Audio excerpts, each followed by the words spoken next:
Hi, I'm Scott MacGregor. I have been a gaited horse trainer for the last 40 years. I decided to do a bit video of a tremendous amount of bits that are used within the industries, both trotting and gaited.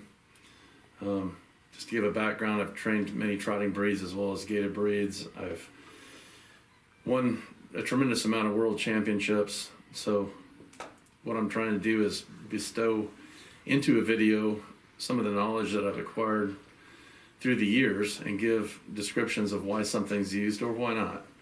So we're going to go ahead and start with just a simple snaffle bit. This is a full cheek snaffle bit. It is basically designed to not pull through the mouth as you're teaching the horse to rein from left to right. Typically you start with a single joint because you just want a nice shaped mouthpiece so that it fits the young horse's mouth. You'll notice that the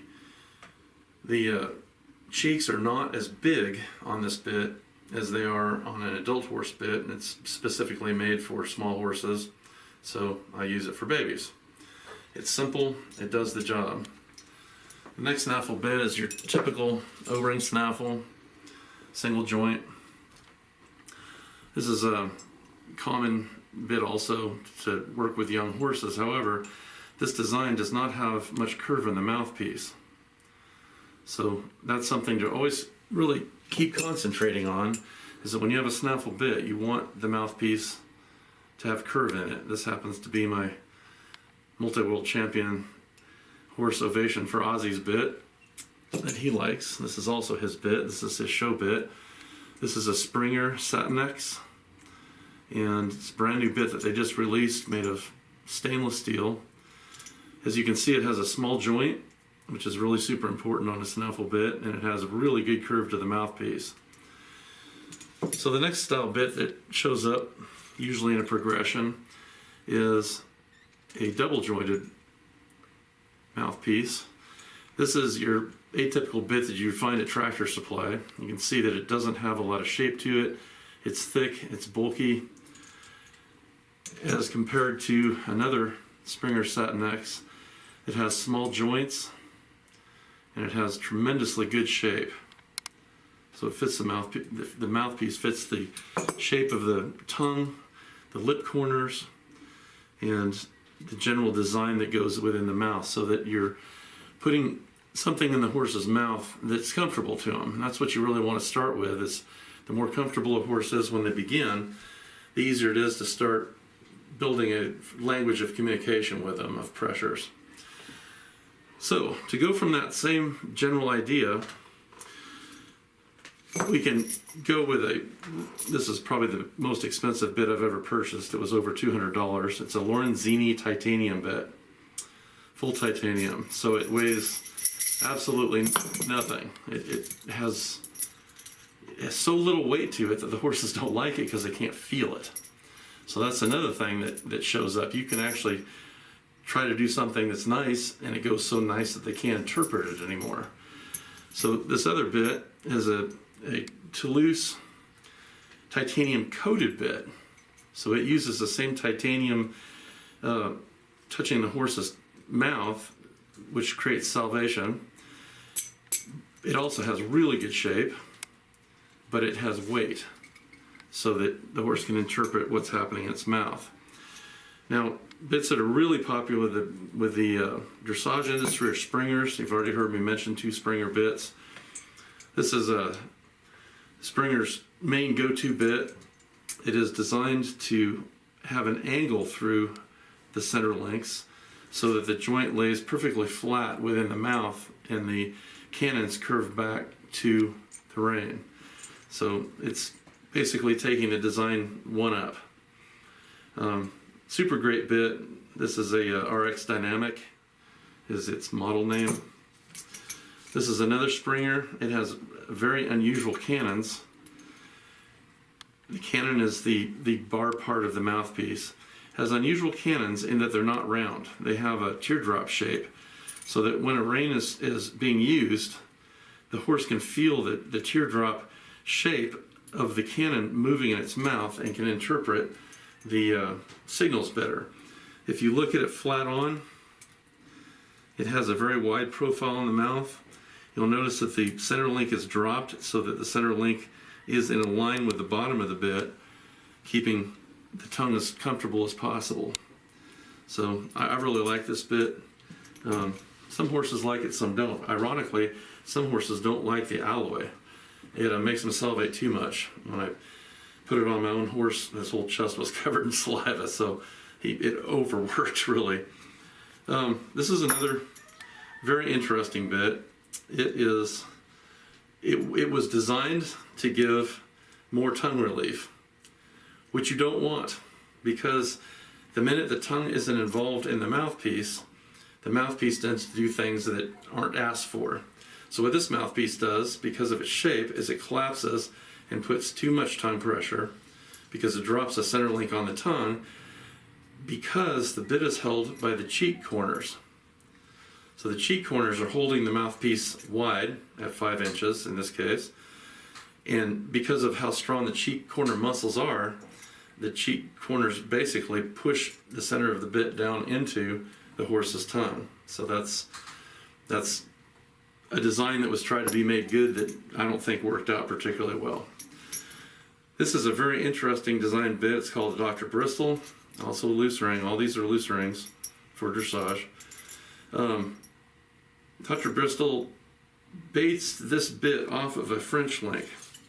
A French link has been around a long time, and if you look at them, they seem similar enough. What the inventor of this bit found is that if you offset the plate so that the plate is not on a right angle, the plate lays flat on the tongue, and the bit works actually quite well. And the bars of a horse are about as wide as your 2 middle knuckles. So when you put the bony structure that the bit rides on top of, surrounded by the flesh of the mouth, the cheek corners, and the tongue, you'll notice that there's a flat spot there where the jawbone is, which the horses using this bit typically will lick it, use their mouths. It promotes a lot of mouth lubrication because of that. Now, why this bit was made illegal is really, I think, the dumbest thing that ever has happened in the horse industry. It was deemed to be harsh. Well, you can tell by putting it on your own hand, it's not harsh. It's actually very comfortable. But people took it aligned like this, and they turned it over, which puts the plate flat onto the horse's tongue and becomes extremely uncomfortable. And because they couldn't take every single bit out of every horse at a horse show, they just made the bit illegal. So that shows you how an industry responds to something that in and of itself was good, but didn't work out when people decided to not do the right thing. Now, going back to the French link, this is the first time that we've seen an egg butt. An egg butt cheek. The cheek is the ring section of a bit. The cannons are the bar section of a mouthpiece.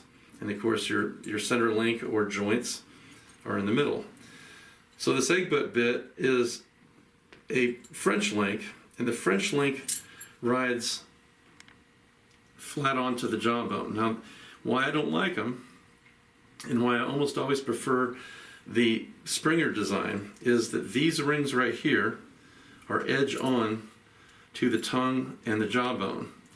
If you take any of these other bits I showed you earlier, you'll see that the rings lay flat across the tongue and lower jawbone. So this bit has a much better profile in the mouth for comfort than a French link that it's heavily used in the industry, but you've got these big old knobby joints sitting right on the tongue. Alright, this is the next section of bits. This is the bar mouthpiece snaffles and going into D-rings and egg butts. So this is a slightly ovoid mouthpiece. It was imported from Australia. Because it's not perfectly round, the horse can interpret the motion of the mouthpiece. So it was a pretty good communicator. It doesn't happen to be the best of the bar bits in snaffles. I like this one best. It is a D-ring, meaning that it does not have a swell like an egg butt to the cheek. The cheek moves independently. You can see that it has a post here, so the mouthpiece is, the corner of the lip is cupped into the edge of the mouthpiece. This particular one, which may be hard to show, but the mouthpiece is rotated forward and up at about a 45-degree angle, and that's really super comfortable sitting in the mouth. It's probably the best angle, and an angle I use on my own bits, that for a bar mouthpiece provides the most comfortable resting place. If you look on the inside of the bit, it does have copper inlay. There is some evidence that copper next to steel creates a very, very mild electrical feeling in the horse's mouth, causing him to salivate. Whether that's true or not, I've never seen evidence of it proven, but it's definitely thought. This is a Springer bar bit that, again, has a design that's supposed to offer tongue relief. Not a fan of it, and it's because of the corners here. If the tongue is here, these corners have a chance to drop around and trap the tongue inside that notch, dropping the cannons onto bony structure of the lower jaw. So not a fan. And then going with a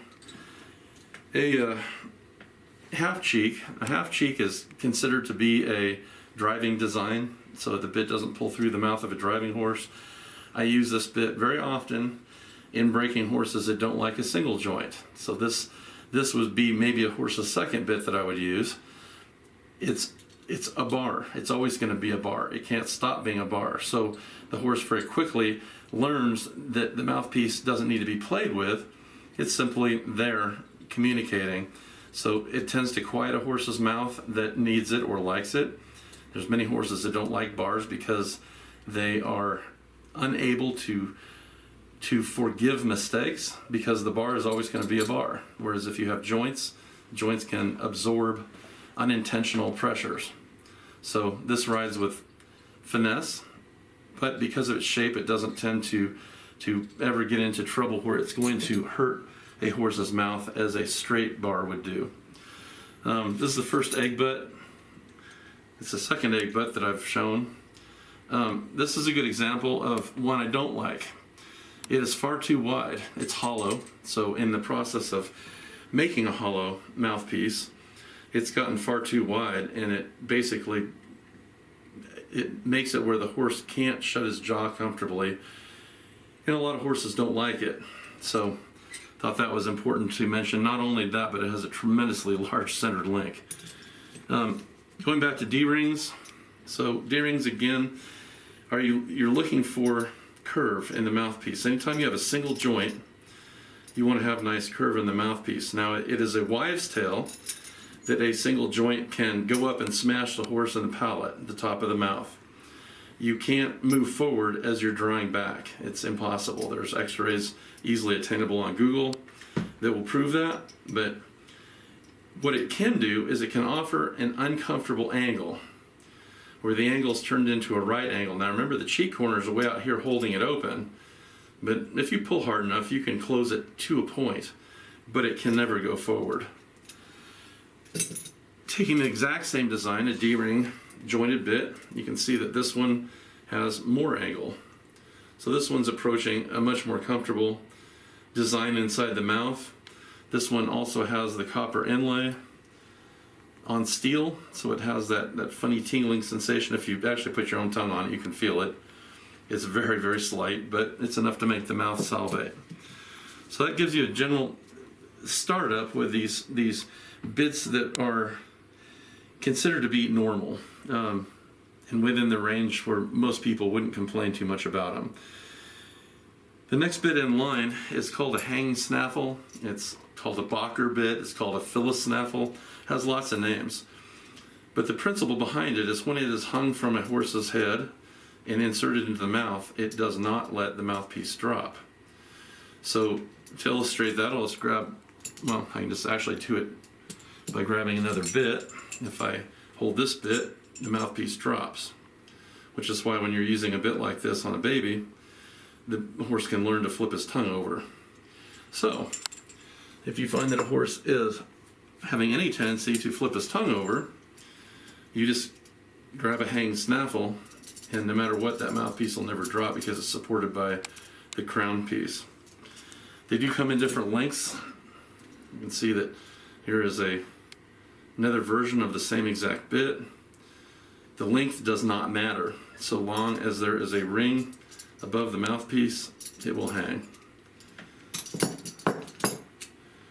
So taking that same idea, you can find a bit that's made by Springer. That one, it has too much angle there, so the mouthpiece gets into the tongue. This is considered by them to be a hanging snaffle, but because of how low that the mouthpiece is attached, there are many people that say it has some rotational effect and acts more like a kimberwick, which I'll show you in just a minute. This is a 4-ring snaffle. It's very popular, or has been popular, in England.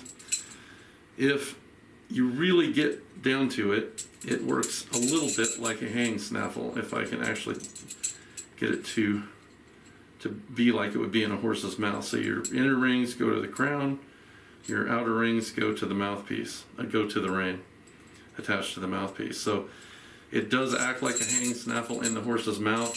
It has another neat effect. When a horse goes to grab the edge of the bit and snatch it, it can move within that ring, so it escapes, and it can stop a horse from trying to grab at the edge of the bit. This is a fulmer.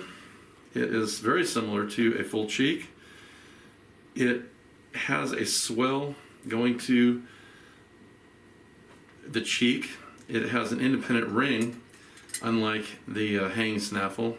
And grab a hanging snaffle so that you can see the difference. So they are not similar. I am sure that they make light fulmers. This one here is unbelievably heavy. I actually would never put it in a horse's mouth. It'd be like a brick. So that's my opinion. All right. So we did talk about the Springer and how it is more associated with a kimberwick. This is a kimberwick. A kimberwick is simply the smallest design of functional jointed curb bit. If you put the rein in the top slot, it's right behind the mouthpiece, so it has a tendency to feel like a snaffle. It still has some pull pressure and some rotational effect. So it is a curb bit no matter where you put the rein.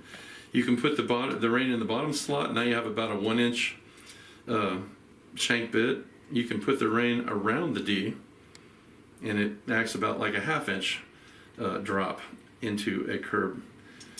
So it's actually one of my favorite bits. It's the bit I always use when taking a horse from a snaffle bit to a curb bit. Why would you use a curb bit? When a curb bit works, it rotates. When the rein is attached here and you add pressure to the rein, it rotates. That rotation can be interpreted by the horse very quickly and very effectively to round. So there's definitely a reason that a curb bit distinctly has an advantage over a snaffle bit, and yet both can teach the exact same thing. They just teach it a different way. This is the original design of the kimberwick. It was designed as a bar bit originally.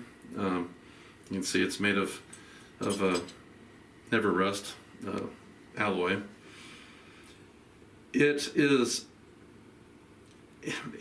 simply is not as effective as the modern design, which is just like it. The modern design shown together, you can see the mouthpieces are the same, but the cheeks are not. So the minute you add these slots, you make this design bit much more effective. So it's always important to understand, why did they do something first that evolved? It evolved because they needed to have more control over how much pressure was being applied to the mouth. This one, the rein simply is always going to hang in about that location, so it doesn't have any adaptability. A lot of people like kimberwicks because of their adaptability for the trail. You can lessen the curb action, you can increase the curb action, so it has a little bit of adaptability. And here is a Western bit.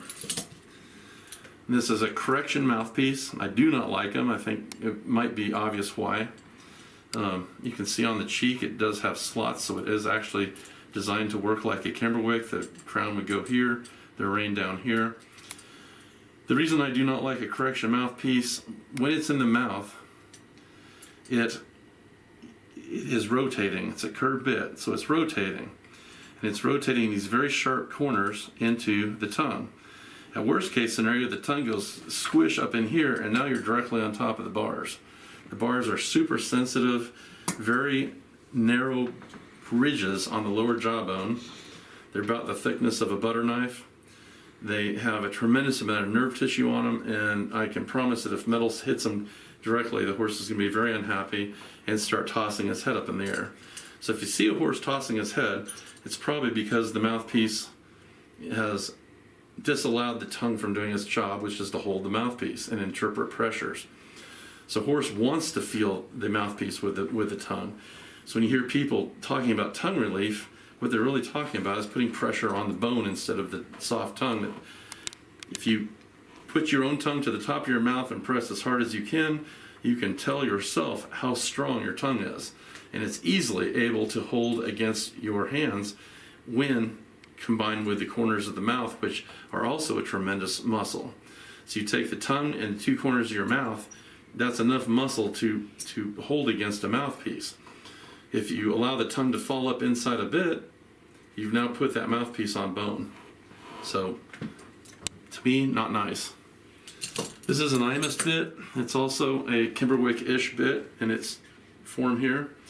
It does have a center linking rotation, but it does not collapse.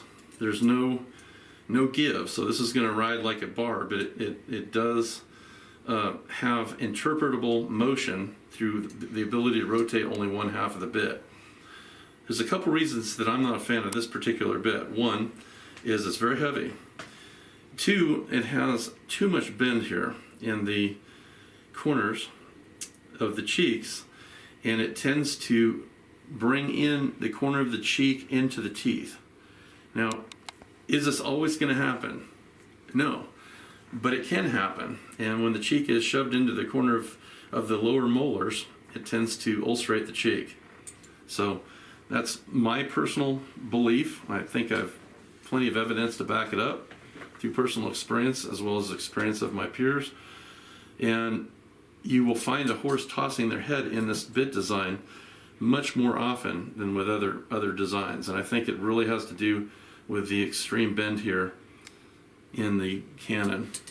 Here's a longer shanked curved version of the same thing. You can see that it works just like the other. So they're both Imus bits. I think the intention was really good. This was probably put in to be comfortable.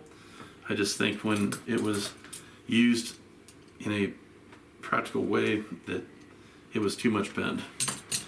And here's a saddlebred design bit. They use a straight shank curb. It also has a center rotation with just a different design. Because this isn't going forward, this is up here, it rests just a little bit better in the mouth than the other. Now if I put them both up together, you'll see that the bend is much different from one to the other. So I believe this bit is designed to allow the whole entire mouth, lip corners and everything help hold this thing up. Is it a great design? I didn't find it to be much different than the Imus bit. Of course, the dressage industry got involved with their own needs for this design. This is a center rotating mouthpiece. You can see that the tongue's going to get up in this a little bit. You can see that it's very thick. So as I talked about the egg butt before being too thick, in my opinion, that bit's also too thick. It's also hollow. So, not a fan. The Western industry, I think, did a better job. This is a Mylar. Mylar used a barrel link. It does have a lot of bend in the cannon. It works okay. What I don't like about it, though, is it collapses. So it can get a little bit squishy in its use. They like it. I find that the horses aren't that fond of it, but they do like a Wagner bit of the same design that doesn't collapse. So this has the same rotational effect. The bend here is a little bit less than the one you just saw, made by Mahler. So if I was going to use this design, I would definitely use the Wagner bit. All right, so going into single joint curbs. This is a Western dressage or young horse bit. It's basically designed to be similar to a Kimberwick, and being that it's very short shanked, it has about a 1 to 0.5 ratio of torque, so about half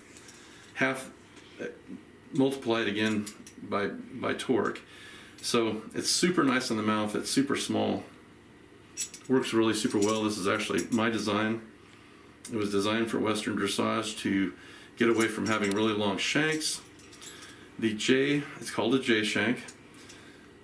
It has a little bit of tendency to prevent compression. So when you have an L shank, right? This is an L shank. The L shank tends to compress the horse, to bring it back into its chest. Sometimes that's needed. Most of the time it's not. So this J shank, it tends to not allow for that same compression. It keeps the horse a little bit more open and on the bit, to the bit. Here's a Western design that they put together to be of that nature to a degree. So not a bad design. Here is another Western bit, single joint. Now I like this one a lot. It has fairly good shape in the mouthpiece. It's 6 inches. It does have copper inlay.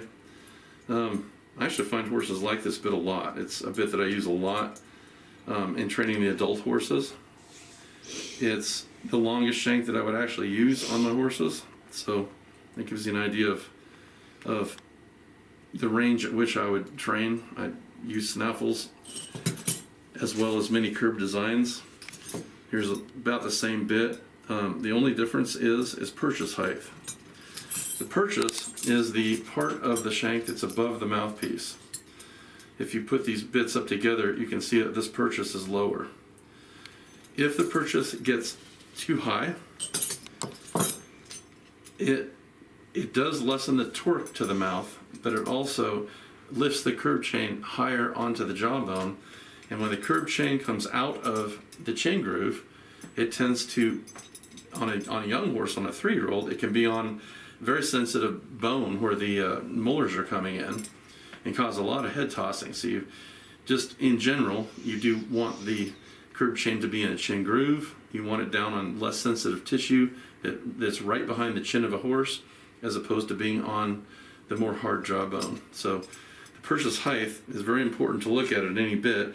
You don't particularly want the purchase to be more than about 1 inch to the bottom of the crown ring. So from the mouthpiece to the bottom of the crown ring shouldn't be more than 1 inch. If I get the other bit back, you can see that it's pretty close to 1 inch. So not bad. There's 5 inches wide bit, so you can see that's probably about 1 inch. You can have all sorts of variations. These are snaffles. These are curb bits that are designed to use on the trail. They're soft. They're easy.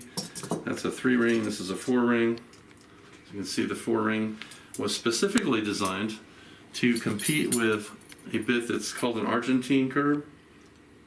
Well, they miscall it an Argentine snaffle. That's why I made the fumble myself a second ago. This is in catalogs as an Argentine snaffle. It can't be a snaffle, it's a curb bit. It has nothing to do with the mouthpiece. The mouthpiece is specifically called a single joint mouthpiece. So some easy things to point out. That's very straight, it's very thin, and it has a lot of motion.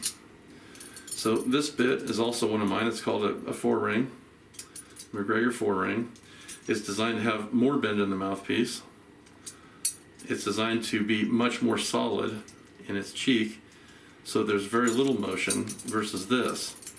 Now very rarely, this can be a little pinchy. This particular one's designed well, but on a cheap one, this area right here can pinch. So this was designed specifically to never pinch a mouth, which is why it has a post attached to the cheek, and it forms a little cup here that keeps the edge of the mouth on the mouthpiece, versus this, which puts the mouthpiece, the corner of the mouth, directly in line with the shank.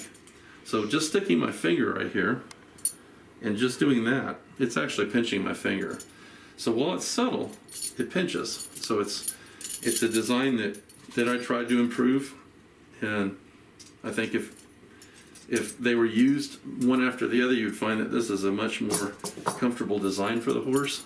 It's great for young horses learning to use the curb, and obviously it has lots of ring holes so that you can adjust it if you're using it on the trail, which is a great trail bit because it's really light, but not too light. So it gives you an idea of what I think about these general curb designs. Here's a Mylar single joint. It's actually really old.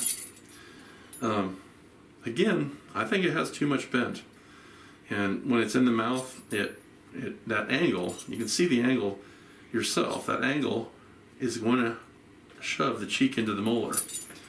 So I just bought this bit. This was at a big equine affair up in Massachusetts. I think it's really well designed. Now the shank's longer than I would use, but I liked the design well enough and used it. I didn't use it on a horse, I used it on my fingers. It doesn't pinch anywhere. So pretty effective design bit. Here's an old walking horse bit. They're used on a lot of gaited horses. It's a blue ribbon bit. It's not an interchangeable mouthpiece. It's the original design. And the original design has this horrible pinch, right? So that is just sitting there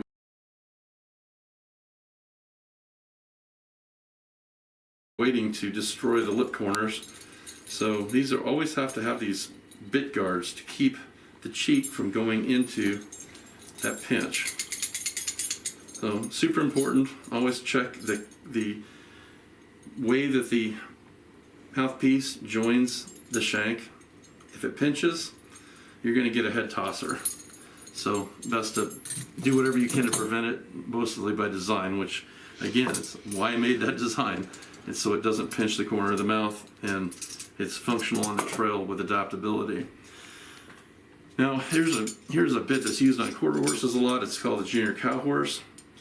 It is a gag bit. You won't see many gag bits in the bits that I brought, but I figured there had to be some so that you'd have a chance to see what works. If I was going to say if any gag bit's even designed slightly functional, this is it, because it only gags that much, as opposed to a gag bit that was designed for walking horses that gags that much, right? So who needs 4 inches of lift? I mean, you guys have looked at a horse, right? His mouth isn't split clear back to his back molars, so where is this going to go?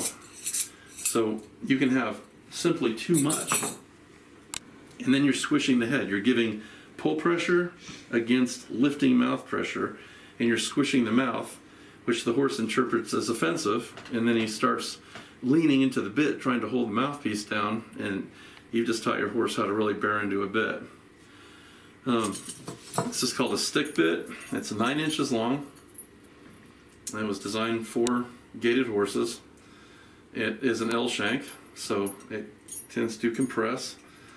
It has a very thin mouthpiece, but that's out there. There's another one that's out there. It's a Billy Gray bit. It's not a horrible bit. It's 8 inches long, so it's a lot of torque, more than I would use. It has a twist right here off the tongue, so the tongue is on flat metal, but you can see how narrow that mouthpiece is. So, I mean, it's a bit you're going to just find in a lot of walking horses' mouths.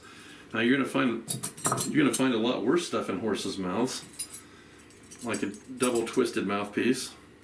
A double twisted mouthpiece, when they compress around the horse's lower jaw, they form a W. Now you can see this one has been bent to form to the mouth, so an attempt was made to make it somewhat comfortable, even though it's a relatively uncomfortable design. So going from there, we will go to a bit that I designed.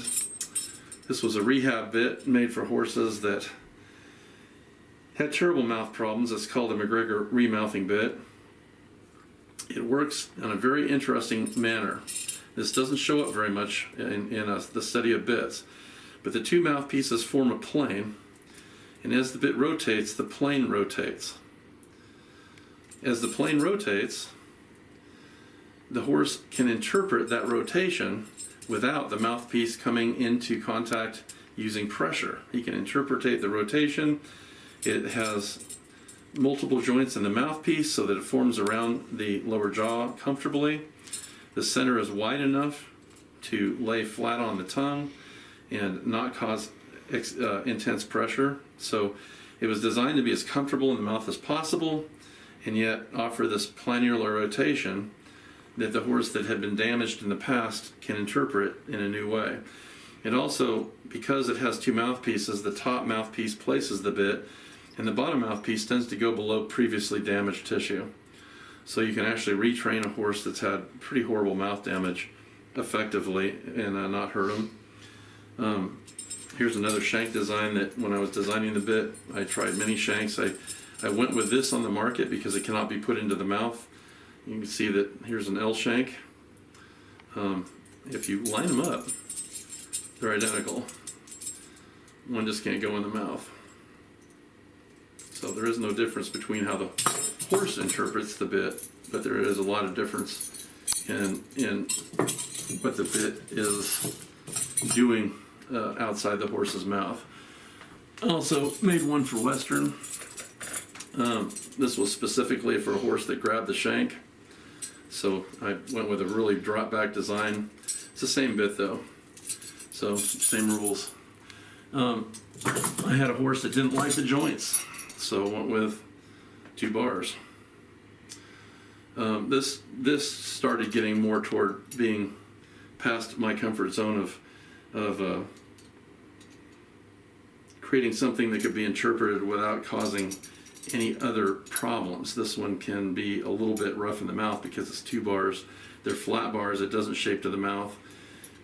And yet the horse that liked it. So it's an interesting thing training horses for so long.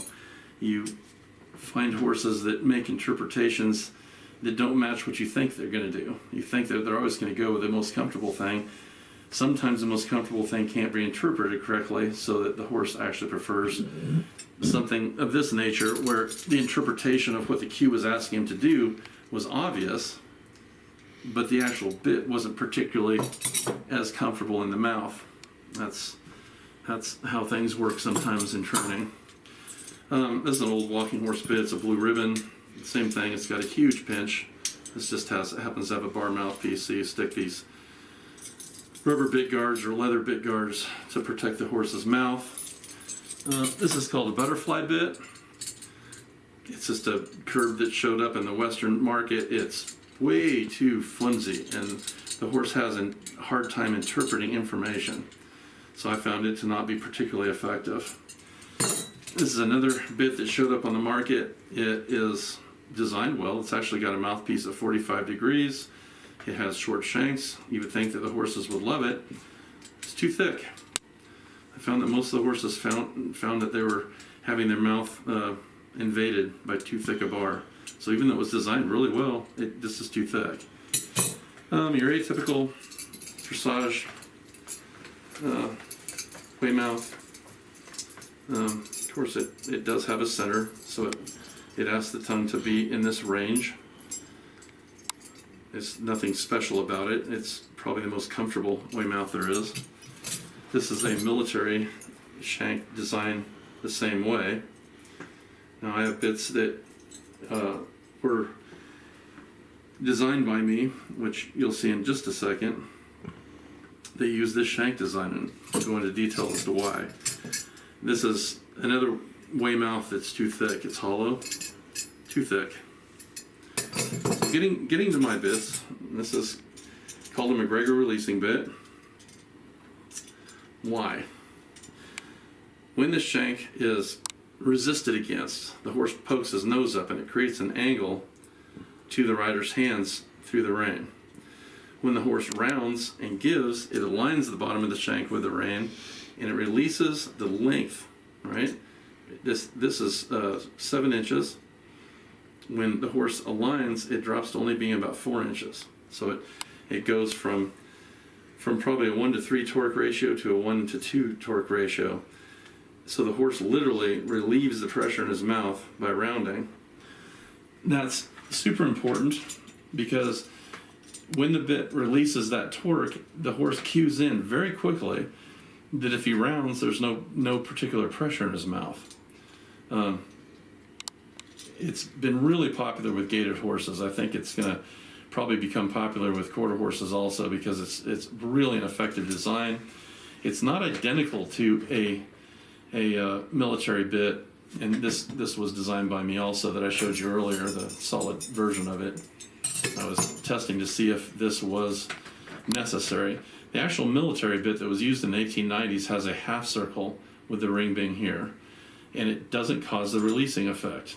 It's very interesting that this alignment is what made this bit effective. That releasing effect happens because the last little bit of that shank becomes essentially part of the rein. Correct. It aligns with the rein. As soon as it aligns with the rein, it disappears, and now your torque ratio only goes down to this point. Mm-hmm. So you drop off about 2 inches of torque ratio. Thanks for asking the question. This is just a bigger version of it. This is 5 inches. I'm sorry, that was a 5-inch bit. This is a 7-inch version of it. Same exact bit. This was the one I designed first. I had a friend that wanted me to design it smaller so that it was more useful for other industries that have a 5-inch limit. So you can see that the length is a 7 versus 5. I actually have only ever used this one in the show ring, but this one makes it obvious to your hands. That's the one thing I'll give it credit for. The original design, as soon as that horse feels that release, because now this release, it's substantial. I mean, you're talking from this point to that point, so that's a pretty big release on this longer bit. They're both still for sale. All the MacGregor bits are for sale at Winter Circle in Shelbyville, Tennessee. All right, getting into some different stuff.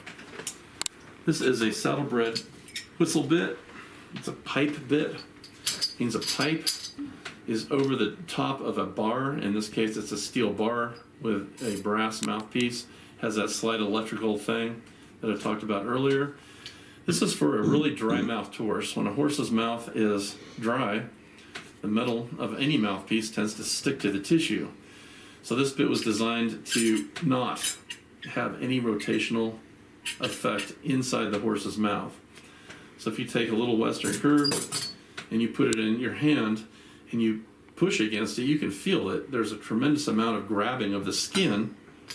This can't grab the skin.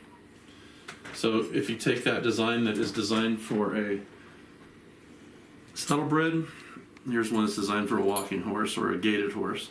It uses a drop back shank. So otherwise, no difference. Same bit. This is a Banbury.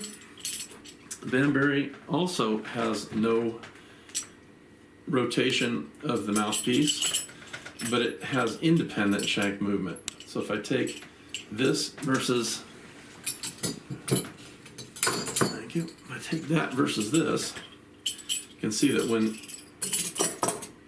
this bit works, it works with both of its shanks. It's connected. It's a solid bit. This is not. This works independently. So why would this fail when this might be the better choice? Of course, these all come in different sizes. If your horse is one-sided, one of your shanks is going to be back here and the other is going to not. The reason you use a solid bit is that it encourages the horse to be equal on both sides because the bit is equal on both sides. Okay? So going back to the Banbury, you can also have a drop back shank on it. So same bit, right? Both of them have independent moving shanks, same design. but that's got a drop back shank on it. So all these ideas are designed to help the horse, and you'll ask why the shanks are so long. Most of these bits are designed in industries that use a longer shank bit. I talked about a solid bit working together as a unit. You can put a slobber bar on it on a curve bit,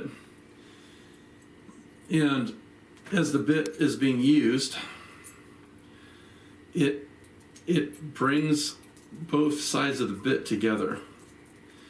Is it a lot of unity between both sides? No, but it's some. Whereas you can have a bit like this shank can just come over here because you've got your arm way out to the side pulling on it.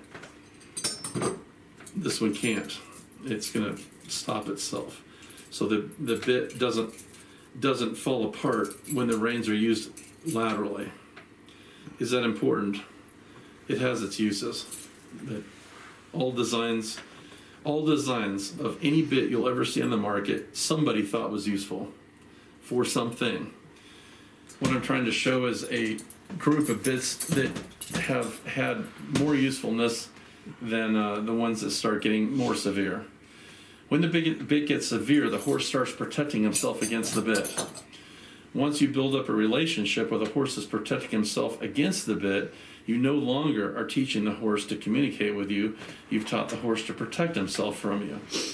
So once the shanks really start passing about 6 inches, you're running the risk that there's too much torque in the mouth, and the horse is going to redefine his relationship with you from teacher to tormentor. Master. Yeah, tormentor. Master, right? I mean, you're doing your job today. Well, if you have enough torque, they sell bits that are 12 inches long. If you have enough torque, sooner or later, you're going to overwhelm the horse with pain, and he's going to do what you say or his jaw will break. So normal bits are going to range around the 6 inches maximum length. The dressage industry has chosen 5 inches of maximum length. In general, I find that I don't like using a very long bit. I like my little curve bit here, the J shank that I showed earlier. That's my favorite curve bit. It works all the time. Unless the horse doesn't like a single joint, they're gonna like this bit. You can see my other bit that isn't jointed. It's not terribly long. This one's 5. This one's probably 3.5. So length matters, and the more length that you put in a horse's mouth, the more that you start training against pain. You don't want pain. You want communication. Some of the bits that I have left are just variations of odd things. Here is a Western curve bit. It's solid. Why is a solid bit good and why is it bad? It is bad because it can't stop being solid. So if you jerk on it, you're jerking the whole bit. Somewhere in that mouth, that tissue is being run into a molar, and it's going to split the tongue. If you jerk on it real hard down, the mouthpiece itself can split the tongue right across the lower jawbone. So horses' mouths can be destroyed so easily. This is an 8-inch shank bit. This is considered normal in many industries, most industries actually. This is severe. You want it? Why would it be good? Let's go to the good.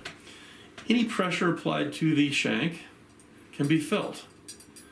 So just like the spade bits that are used in some of the Latin countries, you want the horse off the bit.